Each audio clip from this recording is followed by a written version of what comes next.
Hello and welcome to Narrowcast Boxing. It's January 17th, 2019. Today I will be discussing the fights which I previewed from last week in addition to a number of fights scheduled for this weekend. So in the first fight, Guillermo Rigondeaux defeats Giovanni Delgado by first round stoppage. This was a fairly predictable fight in terms of outcome. Delgado did manage to land a very solid overhand right which Rigondeaux shook off. Rigondeaux landed an overhand left near the end of the round, which looked like it landed on the temple, and Delgado decided not to get up. So we'll just have to wait and see where Rigondeaux goes from here. Hopefully it will be a step up. I'm not expecting him to be in with anybody really great, but if he can get, maybe 5 or 6 rounds under his belt, I think that would be a good thing for him in his career at this point. In the second fight, which I previewed from last week, Caleb Plant defeated Jose Uzcategui by a 12-round unanimous decision to win the IBF Super Middleweight Championship. The scorecards were 116 to 110, 116 to 110, and 115 to 111. I personally scored the fight 116 to 111. I believe I had one of the rounds even. I predicted that Uzcategui would win based off of his performances against Andre Durrell and having not seen much of Caleb Plant, but I do have to admit that I was wrong.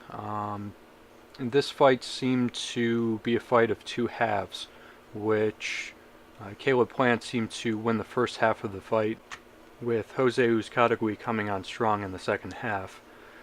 Uzcategui seemed to start off really slow, which was pretty surprising. Apart from getting knocked down in round 2 and again in round 4, he just seemed lethargic, and it was almost as though he couldn't be bothered to fight. Plant looked very sharp from the onset, but seemed to fade in the second half of the fight.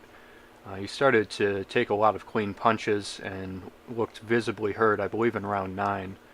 Uzcategui looked like the stronger fighter by the end of the 12th round, but by then it was too late.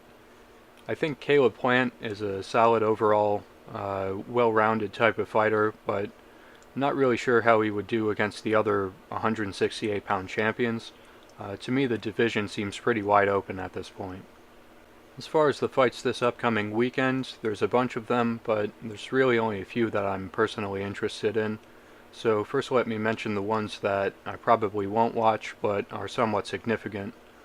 The first fight being Jorge Linares versus Pablo Cesar Cano, who I believe is a journeyman. This should be an easy victory for Linares. It will be the first time back in the ring since getting stopped by Vasily Lomachenko in what was a very good fight, and also a very good performance from Linares in my opinion. Next we have Demetrius Andrade, who will be defending his WBO middleweight championship against Artur Akavov. I would imagine that this is a routine title defense for Andrade, and I didn't see the fight between Akavov and Billy Joe Saunders, but I would imagine Andrade has, and I would also expect Andrade not to take Akavov lightly. I think that he'll probably get the job done here. Andrade is someone who I was pretty high on 2 or 3 years ago, but my expectations have cooled off significantly, and this is really just due to inactivity. It's tough to get behind a guy when you don't see him in the ring for such a long time. And finally, Rasheed Warren is going to be in action. I don't really have anything to say about this fight. His opponent is 14-0, fighting outside of France for the first time, and this will be for the vacant WBC Bantamweight Championship. I would expect Warren to win based on experience alone, but we'll see. There are 3 fights this weekend which I'm looking forward to. The first one being Bryant Jennings versus Oscar Rivas. I've never seen Rivas, but I've watched Jennings many times. Rivas is undefeated fighting out of Canada. Jennings has 2 losses and has been rebuilding for some time now. I think that Jennings is a solid fighter, and I like watching heavyweights, so I would imagine that this is going to be pretty good. Next up is Badou Jack versus Marcus Browne, and I think that this should be an interesting fight.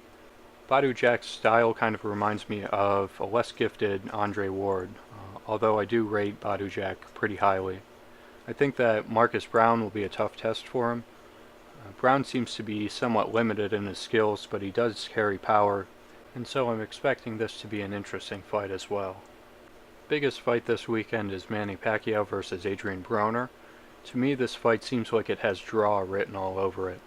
I'm not expecting a stoppage, and I'm not really confident in either of these guys' ability to win 7 rounds against the other.